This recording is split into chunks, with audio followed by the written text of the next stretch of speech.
বন্ধুরা, আসসালামু আলাইকুম।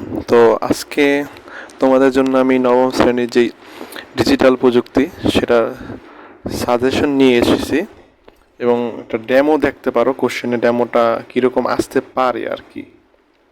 তো সাজেশনটা দেখো। তোমরা প্রথমে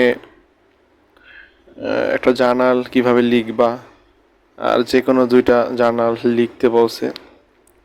তো এখানে ডেমোটা দেখতে পারো যে একটা জার্নাল কিভাবে লিখতে হয়। প্লাস এখানে দেখো, এখানেও একটা জার্নাল কিভাবে লিখতে হয় সেটা বলা আছে, 2 নম্বর জার্নালটি। তো এখানে বলছে যে জার্নাল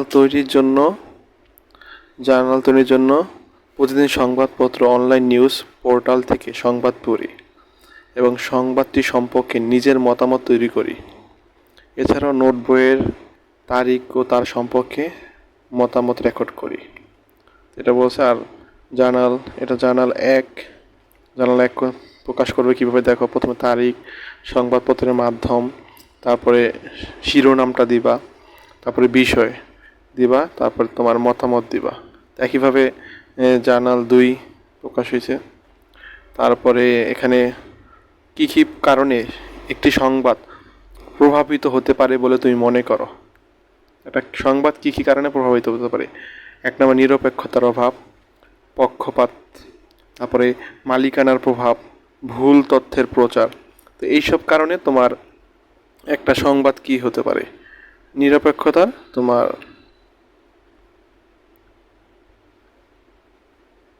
কোথায় গেল এটা? আচ্ছা, দেখো তাহলে কি কি কারণে একটা সংবাদ প্রভাবিত হতে পারে বলে তুমি মনে করো।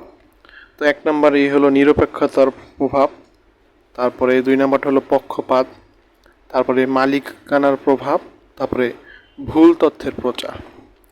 তো এটা আমি তোমাদের আমার ক্লাসে বুঝিয়েছিলাম এটা। তারপর দেখো পরেরটা, এটাও বুঝাইছিলাম। সাইবার অপরাধ কি? সাইবার অপরাধ থেকে বাঁচতে তুমি কি কি পথ অবলম্বন করবে? এটা খুবই একটা ইম্পর্টেন্ট প্রশ্ন। এটা আশা করি এটা তোমরা সবাই পারবে। এটা সহজ। সাইবার অপরাধটা কি এবং সাইবার অপরাধ থেকে বাঁচতে তুমি কি কি পদক্ষেপ নিবা। যেমন তোমার যে কোনো একটা যেই অ্যাকাউন্টগুলো আছে সেখানে স্ট্রং পাসওয়ার্ড ব্যবহার করবো। কখনো পাসওয়ার্ড কারো থেকে শেয়ার করবা না, ঠিক আছে? তো এরকম। তো এইগুলো সবই লেখা আছে এখানে, তোমরা একটু দেখে নিবা। তো আমি এখানে আর পড়লাম না, পড়লে ভিডিওটা বড় হয়ে যাবে। তোমরা পজ করে পড়ে নিতে পারো, ঠিক আছে? আর এখানে পরে বলছে এই যে এটা তোমাদের এই শখটা বইও আছে।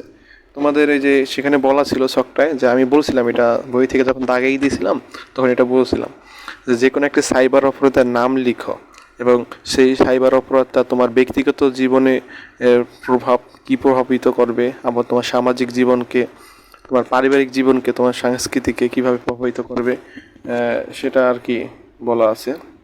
তো এটা খুবই একটা ইম্পর্টেন্ট প্রশ্ন। তো ব্যক্তিগত জীবনের প্রভাব, তারপরে তোমার পারিবারিক জীবনের প্রভাব। এখানে আছে কিছু দলগত কাজ। তো দলগতভাবে নিরাপদ সোশ্যাল মিডিয়া ব্যবহারে একটি নির্দেশিকা তৈরি করো। তো এটা দেখে নিবা, এটা তোমাদের একটা দলগত কাজের নমুনা। আর এইটাও আমি তোমাদের করিয়েছিলাম ক্লাসে, এবং সবাইকে তোমাকে একটা চরিত্রের নাম দিয়ে দিয়েছিলাম কে কি হবে না হবে। তো সাইবার ক্রাইম নিয়ে দলগতভাবে একটি নাটক লিখো বা করো। তো এখানে দলের নাম দিবা প্রথমে শাপলা, তারপরে চরিত্রে কে কোন চরিত্র সেটা দিবা, ঠিক আছে? তো এটা দলগত কাজ। এই নাটকটা তোমাদের বইয়ে এরকম একটা আছে। তো আমি বলছিলাম এটা দলগত কাজের মধ্যে পড়ে, ঠিক আছে? এই ছিল একটা নমুনার মতো, জাস্ট তোমার একটা আইডিয়া দিলাম, অথবা একটা সাজেশন বলতে পারো, যে এই সাজেশন অনুযায়ী দেখতে পারো যে এগুলো একটু কারণ এগুলো সবই তোমাদের বইয়ে আছে কিন্তু। তো ঠিক আছে। আর সবচেয়ে বড় কথা হচ্ছে তোমাদের যেই পাঠ্য বইটা আছে সেটা ভালো করে পড়ো। তো সেই অনুযায়ী তোমরা প্রিপারেশন নাও। তোমাদের এর আগে যে পরীক্ষাটা হয়েছিল, তো সেই প্যাটার্ন অনুযায়ী তোমরা প্রিপারেশনটা নাও। আর প্রশ্ন ফাঁসের আশায় বসে থেকো না। আসলে প্রশ্ন ফাঁস, সরকার এই বিষয়ে খুব একটা কঠোর পদক্ষেপ নিবে। তো সেই আশায় থেকো না, তোমরা তোমাদের মতো করে প্রিপারেশনটা নিয়ে নিজের প্রস্তুতি আর কি একটা ভালো একটা প্রস্তুতি নাও। তো এই আশা তোমাদের প্রতি। তো সবাই ভালো থেকো। আসসালামু আলাইকুম।